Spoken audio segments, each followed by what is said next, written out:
Daun salam kami datangkan dari Kota Batu. Assalamualaikum warahmatullahi wabarakatuh. Bismillah, alhamdulillah, la haula wa la quwata illa billah. Rabbi shrahli sadri wa yassirli amri wahlul 'uqdatam min lisani yafqahu qawli.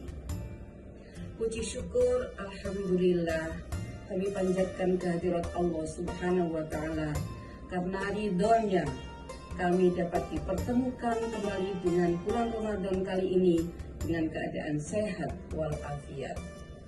Sholawat salam mudah-mudahan tercurah pada junjungan kita Nabi besar Muhammad Sallallahu Alaihi Wasallam.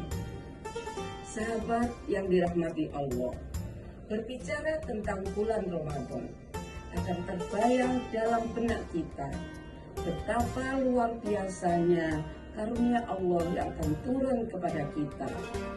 Mulai dari datangnya, penyambutan yang kita lakukan terhadap bulan Ramadan, persiapan paripurna yang kita lakukan dalam bulan Ramadan, pasti akan Allah balas dengan balasan yang amat besar. Sesuai sabda baginda Rasulullah Sallallahu Alaihi Wasallam, man fariha bidukhuli Ramadan haramallahu jasadahu 'alan niron. Barang siapa bergembira, bersukacita menyambut bulan Ramadan, maka Allah haramkan jasadnya atas api neraka. Sahabat yang dirahmati Allah, dalam bulan Ramadan akan turun karunia Allah berupa rahmatnya, maghfirahnya, dan itqum minan nar. Kali ini materi akan kami beri judul kecerdasan spiritual dan sosial lahir dari adanya malam Lailatul Qadar. Sahabat yang dirahmati Allah, latar belakang Lailatul Qadar.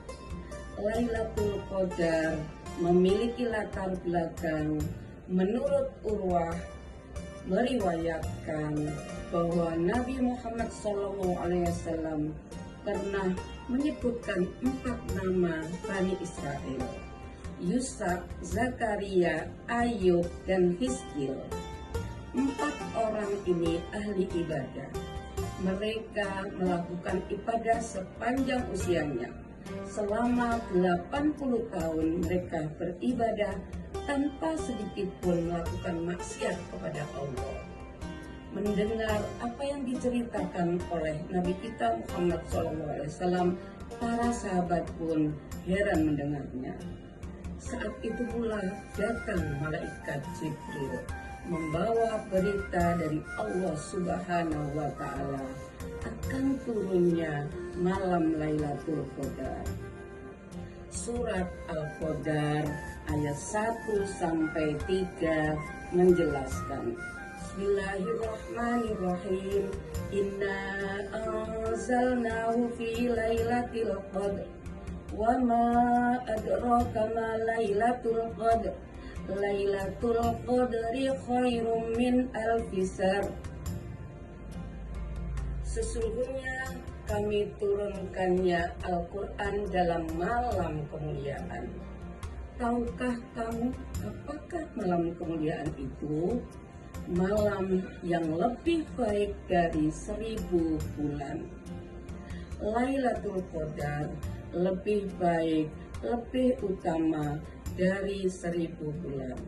Lebih baik, lebih utama dari apa yang dilakukan 4 orang Bani Israel. Lebih baik, lebih utama dari ibadah yang dilakukan seseorang selama 83 tahun 4 bulan. Sahabat yang dirahmati Allah, Lailatul Qadar dipandang sebagai turunnya Al-Quran. Al-Quran adalah mukjizat yang diberikan kepada Nabi Muhammad SAW. Al-Quran adalah pedoman hidup bagi seluruh umat Islam. Al-Quran adalah landasan hukum, fondasi moral etika dari setiap urusan kehidupan. Sahabat yang dirahmati Allah, Lailatul Qadar juga dipandang sebagai turunnya para malaikat. Turunnya para malaikat sama dengan turunnya rahmat dari Allah Subhanahu wa Ta'ala. Turunnya malaikat memperkuat hubungan Al-Khaliq dan makhluk. Sahabat yang dirahmati Allah, Lailatul Qadar dianggap sebagai pencatatan takdir yang tertulis dalam surat At-Dukhan ayat 4. Bismillahirrahmanirrahim. Fiha yufraqu kullu amrin hakim. Di dalamnya telah kami urus semua urusan dengan penuh hikmah, termasuk pencatatan takdir manusia dalam 1 tahun dari Lauhul Mahfuz. Sahabat yang dirahmati Allah, Sayyidatina Aisyah radhiyallahu anha bertanya pada baginda Rasul, apakah sikap yang harus kita siapkan dalam menghadapi Lailatul Qadar? Rasulullah menjawab, Allahumma innaka afuwwun karim tuhibbul afwa fa'fu anna. Wahai Allah yang maha mengampun, Engkau senang mengampuni, ampunilah kami atas segala kesalahan kami. Sahabat yang dirahmati Allah, semoga Allah memudahkan kita dalam mengisi bulan Ramadan, terutama mengisi malam-malam Ramadan dengan ibadah yang diridhoi Allah, tilawah Al-Quran, sholat sunnah, bersedekah, melakukan kebajikan-kebajikan semampu kita. Mudah-mudahan Allah mempertemukan kita kembali dengan bulan Ramadan mendatang. Semoga Allah menjadikan 11 bulan ke depan kita mampu menerapkan apa yang kita lakukan di bulan Ramadan. Kita lahir menjadi manusia baru, memiliki kecerdasan spiritual dan kecerdasan sosial. Wallahu muwaffiq ila aqwamit thoriq. Bulan puasa kita tidak pernah ke kantin, ke musola, menjadi rajin. Minal aidin wal faizin, mohon maaf lahir dan batin. Wallahu muwaffiq ila aqwamit thoriq. Wassalamualaikum warahmatullahi wabarakatuh.